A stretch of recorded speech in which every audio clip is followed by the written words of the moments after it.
Seja bem-vindo à Escola Sabatina. Participe, envolva-se. Deus quer derramar inúmeras bênçãos em sua vida.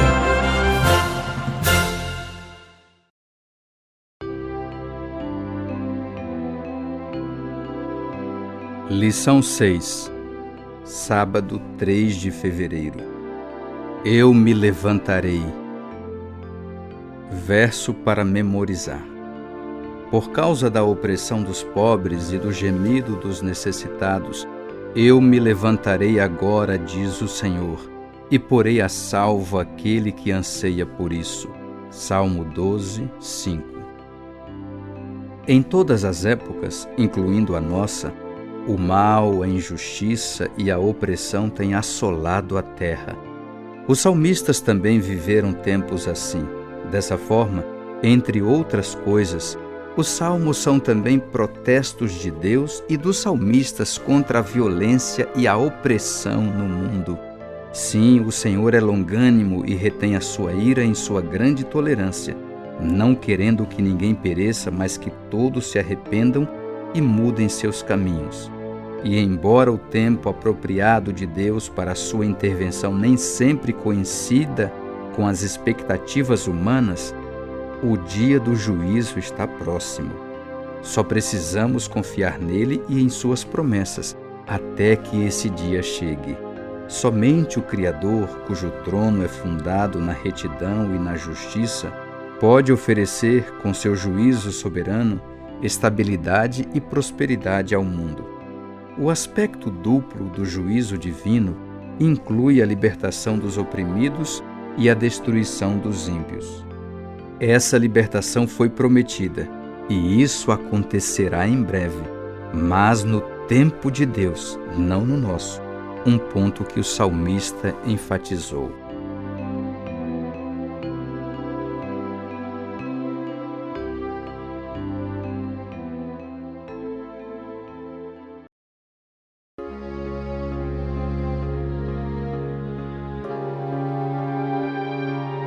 Domingo 4 de fevereiro. Verso para memorizar. Por causa da opressão dos pobres e do gemido dos necessitados, eu me levantarei agora, diz o Senhor, e porei a salvo aquele que anseia por isso. Salmo 12, 5. O guerreiro majestoso. Ouça, Salmo 18, 3 a 18. Invoco o Senhor, digno de ser louvado, e serei salvo dos meus inimigos. Laços de morte me cercaram, torrentes de perdição me impuseram terror. Cadeias infernais me envolveram e tramas de morte me surpreenderam. Na minha angústia, invoquei o Senhor, gritei por socorro ao meu Deus. Do seu templo, ele ouviu a minha voz, e o meu clamor chegou aos seus ouvidos. Então a terra se abalou e tremeu, vacilaram também os fundamentos dos montes e se abalaram, porque Deus estava irado. Das suas narinas subiu fumaça, e fogo devorador saiu da sua boca. Dele saíram brasas ardentes. Ele baixou os céus e desceu, e teve sob os pés densa escuridão. Cavalgava um querubim e voou. Foi levado sobre as asas do vento. Das trevas fez um manto em que se ocultou. Escuridão de águas e espessas nuvens dos céus eram o seu abrigo. Do resplendor que diante dele havia, as densas nuvens se desfizeram em granizo e brasas de fogo. O Senhor trovejou nos céus, o Altíssimo levantou a sua voz, e houve granizo e brasas de fogo. Atirou as suas flechas e espalhou os meus inimigos, multiplicou os seus raios e os dispersou. Então se viu o leito das águas, e se descobriram os fundamentos do mundo, pela tua repreensão, Senhor, pelo sopro impetuoso das tuas narinas. Do alto o Senhor me estendeu a mão e me segurou. Ele me tirou das águas profundas, livrou-me de forte inimigo e dos que me odiavam, pois eram mais poderosos do que eu. Eles me atacaram no dia da minha calamidade, mas o Senhor me serviu de amparo. Salmo 76, 3 a 9 e verso 12. Ali despedaçou ele as flechas, o escudo, a espada e a batalha. Tu és ilustre e mais glorioso do que os montes eternos. Os corajosos foram despojados. Jazem a dormir o seu sono, e nenhum dos valentes pode valer-se das próprias mãos. Ante a tua repreensão, ó Deus de Jacó, carros de guerra e cavalos foram lançados num sono profundo. Tu sim, tu és terrível. Se estás irado, quem pode permanecer na tua presença? Desde os céus fizeste ouvir o teu juízo. A terra tremeu e se aquietou, quando Deus se levantou para julgar e salvar todos os humildes da terra. Ele acaba com o orgulho dos príncipes. Ele é tremendo para os reis da terra. Salmo 144, 5-7. Abaixa, Senhor, os teus céus e desce. Toca os montes para que fumeguem. Manda relâmpagos e dispersa os meus inimigos. Arremessa as tuas flechas para fazê-los fugir. Estende a mão lá do alto. Livra-me e salva-me das muitas águas e do poder de estranhos. Pergunta 1. Como o Senhor é retratado nesses textos? O que essas imagens transmitem sobre a prontidão de Deus para libertar seu povo? Esses hinos louvam ao Senhor por seu incrível poder sobre as forças malignas que ameaçam seu povo. Eles retratam Deus em sua majestade como guerreiro e juiz. A imagem de Deus como guerreiro é frequente nos Salmos e destaca a severidade e a urgência da resposta divina aos clamores e sofrimentos de seu povo. No Salmo 18, 13-15 está escrito: O Altíssimo levantou a sua voz, e houve granizo e brasas de fogo. Atirou as suas flechas e espalhou os meus inimigos. Multiplicou os seus raios e os dispersou. Então se viu o leito das águas e se descobriram os fundamentos do mundo pela tua repreensão, Senhor, pelo sopro impetuoso das tuas narinas. A determinação absoluta e a magnitude da ação divina deve dispersar qualquer dúvida sobre o grande cuidado e a compaixão de Deus pelos sofredores ou sobre sua capacidade de derrotar o mal. Só precisamos esperar que Ele faça isso. Mesmo quando o povo de Deus, como Davi, estava envolvido em guerras, a libertação não veio por meios humanos. Em suas batalhas contra os inimigos do povo de Deus, o rei louvou o Senhor como o único que alcançou todas as vitórias. Teria sido fácil para Davi levar o crédito pelo que aconteceu, por seus sucessos e triunfos, mas esse não era seu estado de espírito. Ele sabia de onde vinha a fonte de seu poder. Embora Davi afirmasse que o Senhor treinava suas mãos para a guerra, em nenhum dos salmos ele confiou em suas habilidades de batalha. Em vez disso, o rei declarou que o Senhor lutava por ele e o libertava. Em Salmos, o rei Davi, que era conhecido como um guerreiro bem-sucedido, assumiu seu papel como músico habilidoso e louvou ao Senhor como o único libertador e sustentador de seu povo. O louvor e a oração eram as fontes de força de Davi, mais poderosas do que qualquer arma de guerra. Somente em Deus se deve confiar e somente a Ele se deve adorar.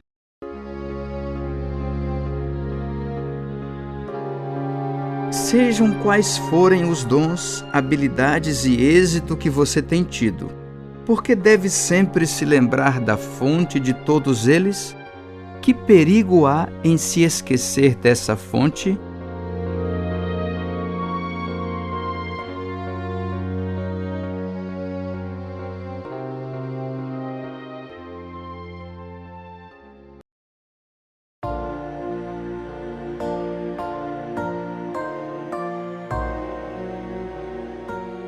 Segunda, 5 de fevereiro.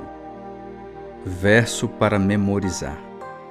Por causa da opressão dos pobres e do gemido dos necessitados, eu me levantarei agora, diz o Senhor, e porei a salvo aquele que anseia por isso. Salmo 12, 5. Justiça para os oprimidos. Ouça Salmo 9, 18. pois o necessitado não será esquecido para sempre, e a esperança dos aflitos não será frustrada perpetuamente. Salmo 12, 5. Por causa da opressão dos pobres e do gemido dos necessitados, eu me levantarei agora, diz o Senhor, e porei a salvo aquele que anseia por isso. Salmo 40, 17. Eu sou pobre e necessitado, porém o Senhor cuida de mim. Tu és o meu amparo e o meu libertador. Não te demores, ó Deus meu. Salmo 41, 1 a 3. Bem-aventurado é aquele que ajuda os necessitados. O Senhor o livra no dia do mal. O Senhor o protege, preserva-lhe a vida e o faz feliz na terra. Não o entrega à vontade dos seus inimigos. O Senhor o assiste no leito da enfermidade. Quando doente, tu lhe restauras a saúde. Salmo 113, 7. Ele levanta o pobre do pó e tira o necessitado do monte de lixo. Salmo 146, 6 a 10. Que fez os céus e a terra, o mar e tudo o que neles há, e mantém para sempre a sua fidelidade. Que faz justiça aos oprimidos e dá pão aos que têm fome. O Senhor liberta os encarcerados. O Senhor abre os olhos aos cegos. O Senhor levanta os abatidos. O Senhor ama os justos. O Senhor guarda o estrangeiro, ampara o órfão e a viúva, porém transtorna o caminho dos ímpios. O Senhor reina para sempre. O seu Deus, ó Sião, reina de geração em geração. Aleluia! Pergunta 2. Qual é a mensagem para nós, mesmo no presente? Deus demonstra cuidado e preocupação especial pela justiça em relação aos diferentes grupos vulneráveis, incluindo os pobres, necessitados, oprimidos, órfãos, viúvas, viúvos e estrangeiros. Salmos, como a lei e os profetas, são claros nesse ponto. Muitos salmos usam a expressão pobres e necessitados e evitam representar os oprimidos em termos exclusivamente nacionais e religiosos. Isso é feito para destacar o cuidado universal de Deus por toda a humanidade. A expressão pobres e necessitados não se limita à pobreza material, mas significa também vulnerabilidade e desamparo. Apela à compaixão divina e transmite a ideia de que o sofredor está sozinho e não tem outro auxílio senão Deus. A expressão pobre e necessitado também representa a sinceridade, veracidade e amor daquele que confessa a total dependência de Deus e renuncia a qualquer traço de autossuficiência e autoafirmação. Cuidar dos desfavorecidos demonstra a fidelidade do povo a Deus. Prejudicar os vulneráveis era pecado particularmente abominável na cultura bíblica. Os salmos inspiram pessoas fiéis a levantar a voz contra toda a opressão. Os salmos também destacam a futilidade de fundamentar a confiança nos meios humanos perecíveis como fonte máxima de sabedoria e segurança. O povo de Deus deve resistir à tentação de depositar fé suprema para a salvação em líderes e instituições humanas, especialmente quando diferem dos caminhos de Deus. Em sua graça, nosso Senhor se identificou com os pobres, tornando-se Ele mesmo pobre, para que, por meio da sua pobreza, muitos se tornassem ricos. As riquezas de Cristo incluem a libertação de toda a opressão trazida pelo pecado. E Ele nos promete a vida eterna no reino de Deus. Jesus Cristo cumpre as promessas dos Salmos como o juiz divino que julgará todos os maus tratos aos necessitados, bem como a negligência do dever para com eles. Quanto pensamos nos pobres e necessitados entre nós? E quanto fazemos por eles?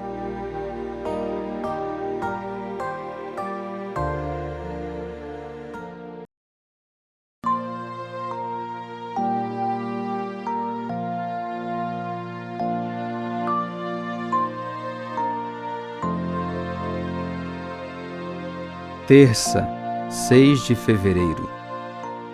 Verso para memorizar. Por causa da opressão dos pobres e do gemido dos necessitados, eu me levantarei agora, diz o Senhor, e porei a salvo aquele que anseia por isso. Salmo 12, 5. Até quando julgarão injustamente?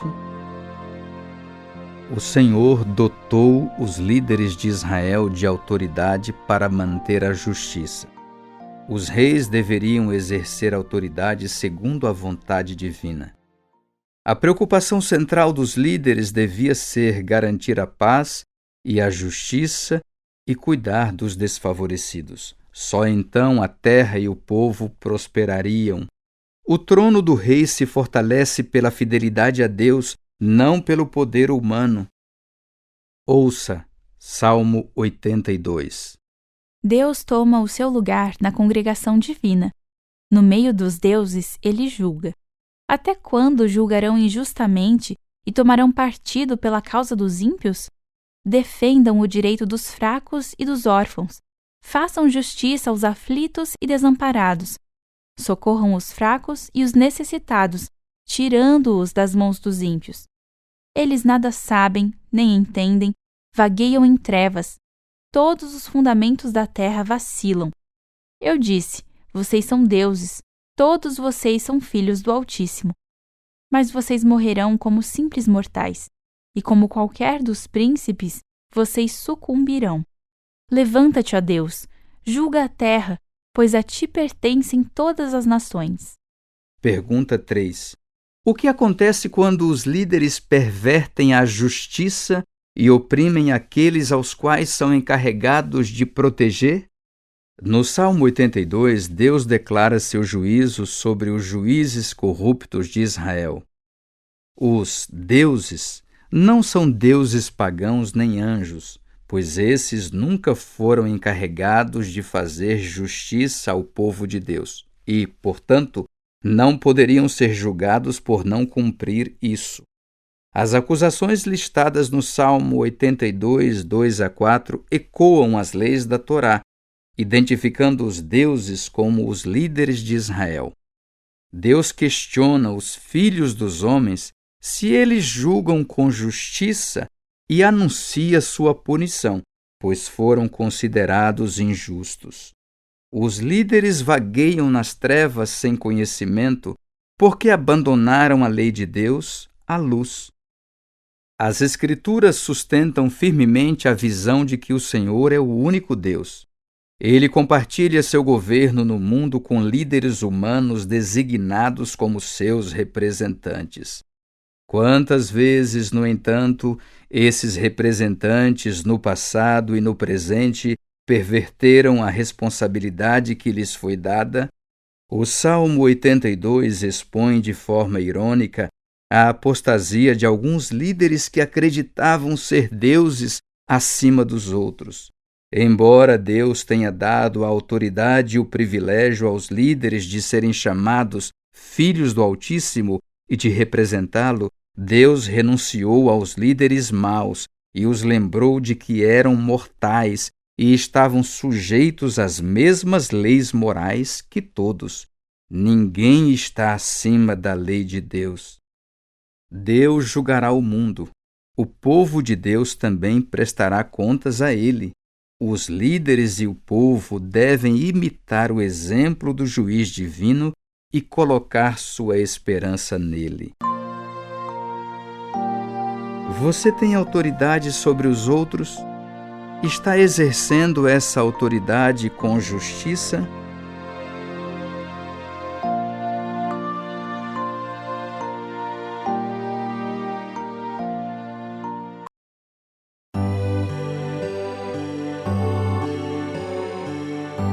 Quarta, 7 de fevereiro. Verso para memorizar. Por causa da opressão dos pobres e do gemido dos necessitados, eu me levantarei agora, diz o Senhor, e porei a salvo aquele que anseia por isso.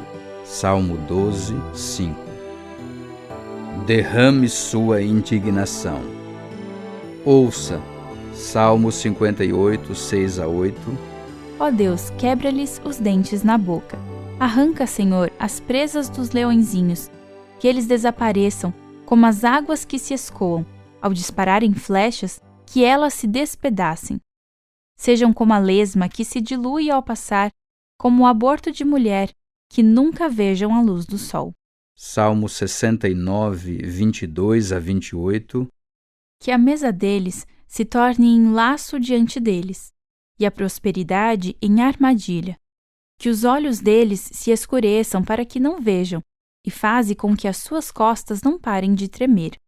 Derrama sobre eles a tua indignação, e que o furor da tua ira os alcance. Fique deserta a sua morada, e não haja quem habite nas suas tendas. Pois perseguem a quem tu feriste, e ficam falando sobre as dores daqueles a quem golpeaste. Soma-lhes iniquidade à iniquidade, e que não tenham acesso à tua justiça. Sejam riscados do livro dos vivos e não sejam incluídos na lista dos justos. Salmo 83, 9 a 17. Faze com eles como fizeste com Midian, como fizeste com Sísera e com Jabim, no ribeiro de Quizon. Eles foram destruídos em Endor, e se tornaram adubo para a terra. Sejam os seus nobres como Oreb e como Zeeb, e os seus príncipes como Zeba e como Salmuna, que disseram: Vamos nos apoderar das habitações de Deus. Deus meu, faze-os como folhas impelidas por um redemoinho, como a palha que o vento leva. Como o fogo devora um bosque e as chamas incendeiam os montes, assim persegue-os com a tua tempestade e amedronta-os com o teu vendaval. Cobre o rosto deles de vergonha, para que busquem o teu nome, Senhor. Sejam envergonhados e confundidos para sempre, que pereçam em completa desgraça. Salmo 94, 1 e 2. Ó Senhor, Deus das vinganças, ó Deus das vinganças, resplandece. Levanta-te, ó juiz da terra, e dá aos soberbos o castigo que eles merecem. Salmo 137, 7 a 9. Contra os filhos de Edom, lembra-te, Senhor, do dia em que Jerusalém foi tomada, pois diziam: Arrasem, arrasem Jerusalém até os seus alicerces. Filha da Babilônia, você que será destruída, feliz aquele que lhe retribuir o mal que você nos fez. Feliz aquele que pegar os seus filhos e esmagá-los contra a pedra. Pergunta 4. Que sentimentos esses textos transmitem? Quem é o agente de juízo nesses salmos? Alguns salmos suplicam a Deus que se vingue de indivíduos e nações que pretendem prejudicar ou que já prejudicaram os salmistas ou seu povo. Esses salmos podem soar desconcertantes devido à sua linguagem dura e aparente discordância com o princípio bíblico de amar os inimigos. No entanto, a indignação do salmista diante da opressão é grande. Isso significa que ele considerava o certo e o errado bem mais a sério do que muitas pessoas. Ele se importa, ainda que demasiadamente, com o mal que é feito a si mesmo e aos outros.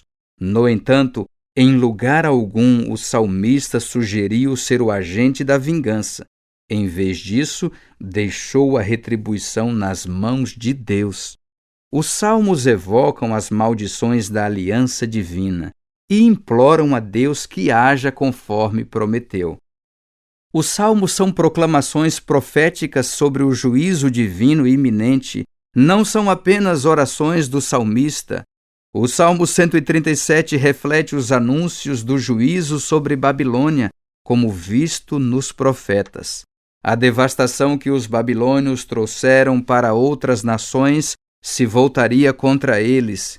Os salmos advertem que o mal não ficará impune para sempre. A retribuição divina é medida com justiça e graça. Os filhos de Deus são chamados a orar por aqueles que os maltratam e até mesmo a desejar a conversão deles. Entretanto, ao procurar adequar esses salmos à norma de amor pelos inimigos, não devemos minimizar a agonia expressa neles. Deus reconhece o sofrimento de seus filhos e lhes anima dizendo que preciosa é aos olhos do Senhor a morte dos seus santos. O juízo divino compele o povo de Deus a levantar a voz contra o mal e buscar a vinda do reino de Deus. Os salmos também dão voz aos sofredores, fazendo-os saber que Deus está ciente de seu sofrimento e que um dia a justiça virá. Você já teve pensamentos de vingança contra os que fizeram mal a você ou a seus queridos? Esses salmos ajudam a colocar esses sentimentos na perspectiva adequada?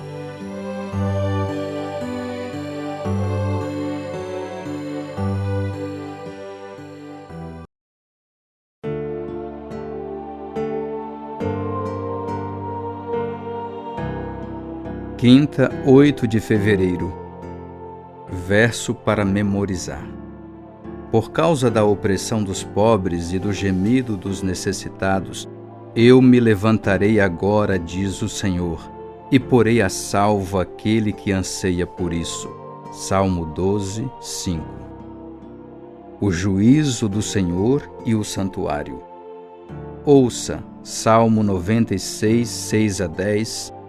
Glória e majestade estão diante dele, força e formosura no seu santuário. Deem ao Senhor, ó famílias dos povos, deem ao Senhor glória e força. Deem ao Senhor a glória devida ao seu nome, tragam ofertas e entrem nos seus átrios. Adorem o Senhor na beleza da sua santidade, tremam diante dele todas as terras. Digam entre as nações, reina o Senhor. Ele firmou o mundo para que não se abale e julga os povos com justiça. Salmo 99, 1 a 4. Reina o Senhor, tremam os povos. Ele está entronizado acima dos querubins, abale-se a terra. O Senhor é grande em Sião e está exaltado acima de todos os povos. Celebrem eles o teu nome grande e tremendo, porque és santo. És Rei poderoso que ama a justiça. Tu estabeleces o direito, executas o juízo e a justiça em Jacó. Salmo 132, 7 a 9 e versos 13 a 18. Entremos na sua morada, adoremos diante do estrado de seus pés. Levanta-te, Senhor, e entra no lugar do teu repouso, tu e a arca do teu poder. Vistam-se de justiça os teus sacerdotes, e exultem os teus fiéis. Pois o Senhor escolheu Sião, preferiu-a por sua morada, dizendo: Este é para sempre o lugar do meu repouso. Aqui habitarei, pois este é o meu desejo. Abençoarei com abundância o seu mantimento, e de pão fartarei os seus pobres. Vestirei de salvação os seus sacerdotes, e de júbilo exultarão os seus fiéis. Ali farei brotar o poder de Davi. Preparei uma lâmpada para o meu ungido. Cobrirei de vexame os seus inimigos, mas sobre ele brilhará a sua coroa. Pergunta 5. Onde acontece o juízo divino e quais são as implicações disso para nós? Como o santuário nos ajuda a entender como Deus lidará com o mal? O juízo divino está intimamente relacionado ao santuário, o qual era o ambiente onde a compreensão do salmista acerca do problema do mal se transformava. O santuário era o local designado para o juízo divino, conforme indicado pelo juízo do Urim e pelo peitoral do juízo do sumo sacerdote. Assim, muitos salmos retratam Deus em seu trono no santuário, pronto para julgar o mundo por seu pecado e maldade. No santuário, o plano da salvação foi revelado. No paganismo, o pecado era entendido principalmente como uma mancha física a ser eliminada por ritos mágicos. Em contraste, a Bíblia apresenta o pecado como violação da lei moral. A santidade de Deus significa que Ele ama a justiça e a retidão. Da mesma forma, os fiéis devem buscar a justiça e a retidão e devem adorá-lo em sua santidade. Para isso, devem guardar a lei de Deus, que é uma expressão de sua santidade. O santuário é o lugar do perdão dos pecados e da restauração da justiça, conforme indica o propiciatório do trono de Deus e os sacrifícios de justiça. No entanto, o Deus perdoador se vinga das ações perversas dos impenitentes. O santuário é o lugar do juízo divino. As implicações práticas disso se veem na constante consciência da santidade de Deus e nas exigências de uma vida justa de acordo com os requisitos da aliança divina. O juízo do Senhor a partir de Sião resulta no bem-estar dos justos e na derrota dos iníquos. O santuário nutria as expectativas jubilosas da vinda do Senhor como juiz, especialmente durante o dia da expiação. Da mesma forma, os salmos fortalecem a certeza da chegada iminente do juiz divino, a saber, Jesus Cristo no santuário celestial. O que Cristo está fazendo no santuário celestial é boa notícia para nós?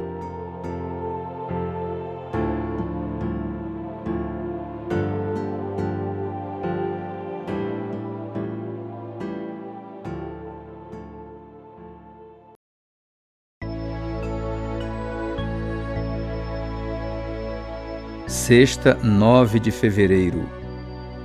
Verso para memorizar. Por causa da opressão dos pobres e do gemido dos necessitados, eu me levantarei agora, diz o Senhor, e porei a salvo aquele que anseia por isso. Salmo 12, 5. Estudo adicional. Os salmos são protestos contra a indiferença à injustiça. São uma recusa em aceitar o mal. Eles não são motivados por desejo de vingança, mas por um zelo em glorificar o nome de Deus. É apropriado que os justos se regozijem quando virem a vingança divina contra o mal, porque assim o nome de Deus e sua justiça serão restaurados no mundo. Os salmos compelem as pessoas a erguer a voz contra o mal e a buscar a vinda do reino de Deus em sua plenitude. Nos Salmos, recebemos a certeza do conforto e libertação divinos. O Senhor se levantará. No livro O Maior Discurso de Cristo, Ellen White escreveu, abre aspas, quando por minha causa os insultarem e os perseguirem, alegrem-se e exultem. E apontou aos seus ouvintes, como exemplo de sofrimento e de paciência, os profetas que falaram em nome do Senhor. Abel, o primeiro cristão dos filhos de Adão, morreu como mártir. Enoque andou com Deus e o mundo não o conheceu. Noé foi escarnecido como fanático e alarmista. Outros, por sua vez, passaram pela prova de zombarias e açoites e até de algemas e prisões. E alguns foram torturados, não aceitando seu resgate, para obterem superior ressurreição. Fecha aspas. Perguntas para consideração. A existência do mal leva alguns a perguntar se o Senhor realmente reina. Como cultivar a fé que resiste sob a tentação? Em que devemos nos concentrar para manter a fé no amor e no poder de Deus? O que a cruz nos diz sobre o caráter de Deus? Por que é importante não confiar nos meios humanos como líderes, instituições e movimentos sociais como a sabedoria e a solução definitivas para a justiça no mundo, mas confiar unicamente na palavra e no juízo divinos? Quais são as implicações práticas da verdade de que o santuário é o lugar do juízo? Como entender a linguagem dura de alguns salmos?